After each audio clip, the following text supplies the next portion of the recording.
Hai teman-teman, saya Renilda Leonisa, salah satu mahasiswa semester 1 program studi Prodi Psikologi di Universitas Nusa Nipah Maumere. Di sini saya akan menjelaskan materi psikologi yang terdiri dari definisi psikologi, klasifikasi psikologi, manfaat psikologi, hubungan psikologi dengan ilmu-ilmu lainnya, metode yang digunakan dalam psikologi, dan yang terakhir ada aliran psikologi. Oke, saya akan menjelaskan satu persatu dari materi ini. Yang pertama, definisi psikologi dari Wilhelm Wundt, seorang dokter psikologi, fisiolog, dan profesor yang sekarang dikenal sebagai penemu psikolog modern.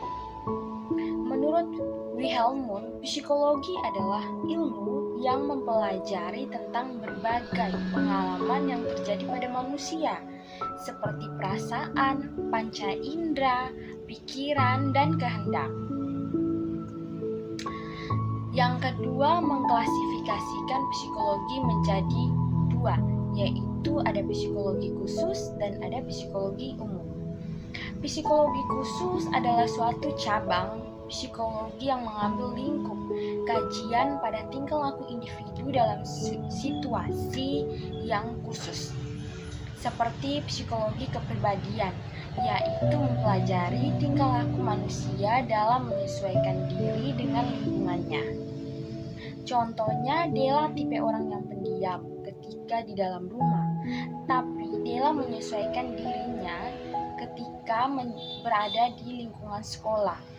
Ia aktif dan banyak bercerita ketika berada dengan teman-temannya. Yang berikut ada psikologi kriminal, mempelajari perilaku yang dapat berurusan dengan hukum dan perilaku yang melanggar hukum dan norma. Contohnya kekerasan dalam rumah tangga dan penggunaan senjata api. Yang berikut ada psikologi pendidikan, mempelajari interaksi, proses belajar mengajar antara siswa dan guru. Contohnya mencari tahu alasan dari siswa yang kurang aktif di sekolah dan malas datang ke sekolah.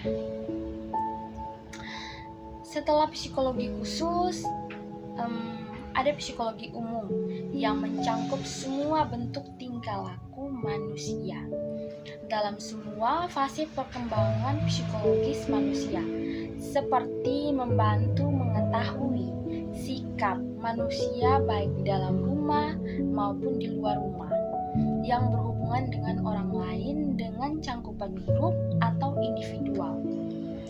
Yang kedua adalah belajar untuk mengelola stres yang baik.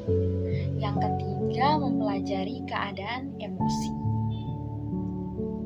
Yang ketiga, manfaat psikologi yang terbagi menjadi dua, yaitu manfaat teoritis dan manfaat praktis. Manfaat teoritis itu diarahkan pada pengembangan dan penemuan teori baru, baik teori yang berhubungan dengan persoalan tingkah laku secara umum. Manfaat praktis diarahkan untuk kepentingan-kepentingan secara praktis. Yang keempat, hubungan psikologi dengan ilmu lainnya, seperti psikologi dengan agama, mempunyai hubungan yang erat dalam memberikan bimbingan manusia terhadap manusia yang melanggar norma-norma yang oleh agama dianggap atau dipandang berdosa.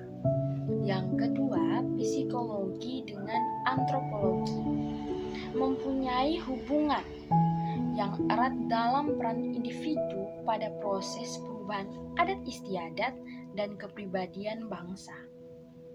Yang ketiga, ada psikologi dengan pendidikan, mempunyai hubungan yang erat dan timbal balik.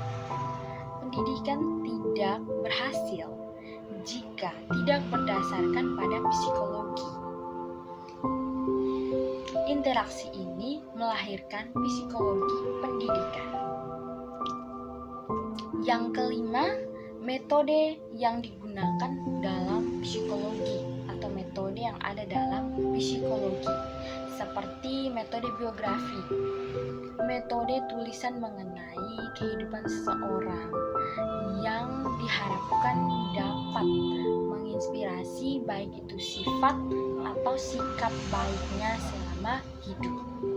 Contohnya riwayat hidup dari Habibie dan sikap serta sifat baiknya semasa hidupnya. Yang kedua, ada metode observasi. Dilakukan untuk mempelajari tingkah laku, khususnya pada objek yang ingin diangkat kasusnya. Contohnya pengamatan pada orang yang terkena bencana alam. Yang ketiga, ada metode eksperimen. Dilakukan untuk percobaan pada sesuatu yang baru. Contohnya, melakukan percobaan permainan pada hewan dengan memberikan umpan makanan. Yang keempat, ada metode klinis. Digunakan untuk menyelidiki kelainan-kelainan pada individu.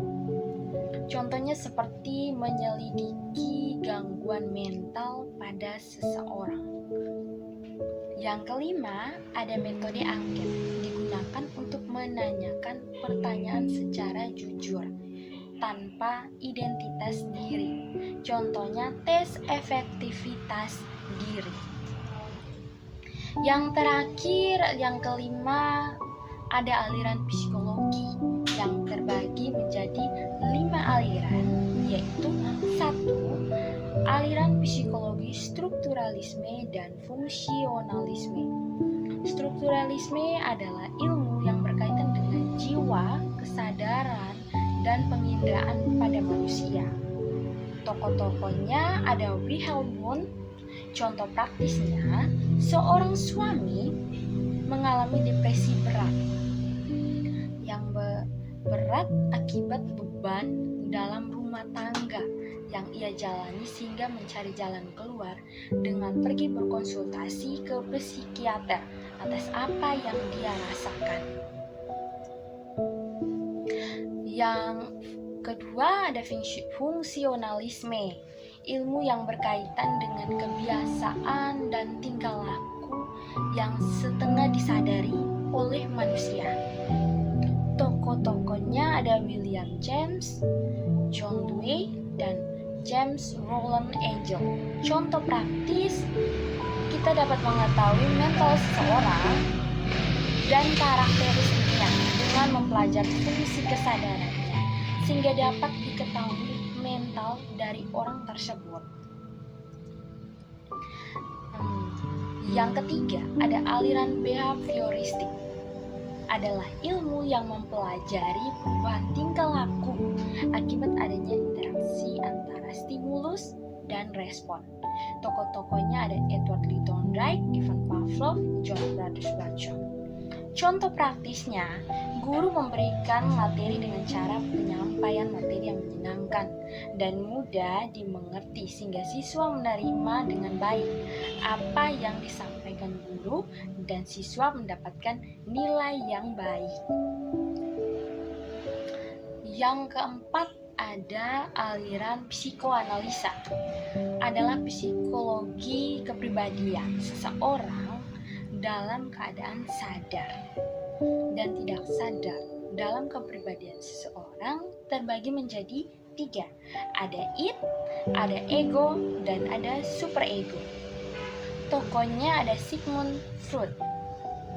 Contoh praktis, saat saya lapar, maka saya akan bertindak dan berpikir bagaimana rasa lapar itu hilang adalah ego. Sedangkan yang menimbulkan rasa lapar itu sendiri adalah id. Keinginan saya untuk pergi ke warung dan membeli makanan karena perut saya sangat lapar adalah super ego. Yang kelima, ada aliran humanistik. Aliran ini adalah memanusiakan manusia, di mana seorang individu dapat menggali kemampuannya sendiri untuk diterapkan dalam lingkungannya. Tokoh-tokohnya ada Abraham Maslow, Carl Rogers, atau Coates. Contohnya, guru memberikan motivasi kepada murid agar tertarik mengikuti pembelajaran. Yang keenam, aliran Gestalt dan kognitif. Aliran Gestalt adalah pengamatan persepsi suatu situasi rangsangan ditangkap secara keseluruhan. Tokoh-tokohnya ada Max Wertheimer, Kurt Kafka, Wolfgang Kohler. Yang berikutnya ada aliran kognitif. Adalah kajian ilmiah yang mengenai proses mental dan pikiran. Tokoh-tokohnya ada Jan Pease, ada David Ashubel, dan Jeremy Brunner. Sekian dan terima kasih materi psikologi dari saya.